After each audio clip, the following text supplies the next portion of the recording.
Well, if you don't know already, I have seen Inception in quite a while ago.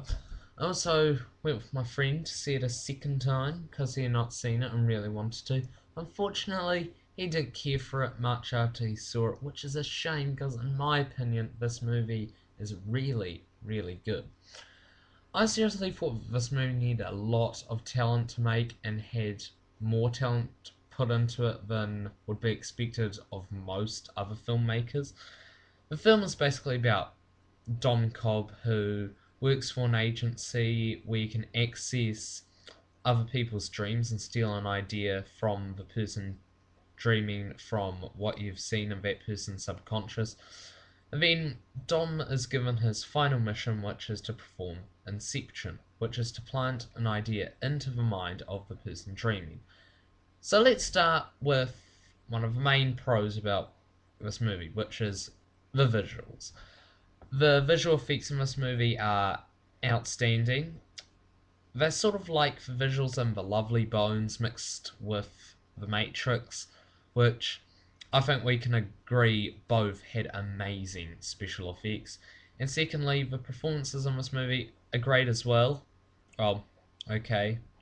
I don't usually care for acting, but Leonardo DiCaprio gives quite a strong and convincing performance, as he always does, even though I do think his performance in Shutter Island was a little bit better.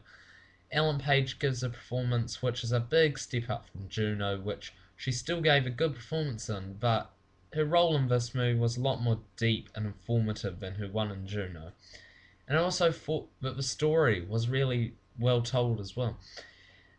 It was a big challenge for the audience because the story is very complex and you really need to remember every little detail to really get the gist of what's happening in the movie.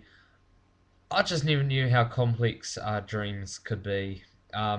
Also, the musical score in this movie is perfect and really adds a real feel to what's being told on screen. And I think there should be an Oscar nomination for score. I seriously do. And lastly, this movie is really good at getting you engaged into the story and giving you this great feel of what's happening and making you feel like you can connect with it. Now, time to talk about what I did not like about the movie. The big climax towards the end of the movie just feels really long and tests my patience. It still kept my interest and all, but if it went on for another 5 or 10 minutes, it would have lost me and I would have lost interest. Not to mention how long it is in actual running time. 2.5 hours was longer than the story needed to be. It could have been told in 2 hours and 10 minutes. 10 minutes, which is still quite long for a movie. I mean, yet again, the movie was really interesting and did keep me engaged for the whole time. Just a few groans of, oh, still, it could have ended sooner.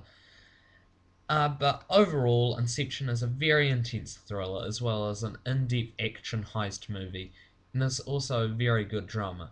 I highly recommend seeing Inception if you haven't already, and if you haven't already, well, where are you? The movie's made tons of money and is still playing in a few places, and you should see it because it's definitely worth watch. It did come out quite a wee while ago, July 22nd, but I waited to see it at the embassy, which didn't start showing it until August 2nd. And we all know that that big screen, the loud sound, and that good picture is, the place to get your best Inception experience. And also a lot cheaper than reading cinemas over there. Gosh. Like, what's with the prices there? I'm like sitting on something hard and sticky, and I paid $11 for that. Not nice, not nice. So I'll give Inception 4.5 stars out of 5, and it is my third favorite movie of the year, which is quite a bit of a coincidence because, as you can tell from one of my last videos, it was my third most anticipated of the year, and that's my third favorite. So yeah, that's really all I have to say. Inception. Last movies I've seen have been Despicable Me, which I give a 4 out of 5. Barber Guys, which I give a 4 out of 5. Dinner for Schmucks, which I give a 3.5 out of 5. The Last Airbender, which I give a 2 out of 5. And Legend of the Guardians, which I give a 4 out of 5. Yeah, so I'll see you next time, and bye.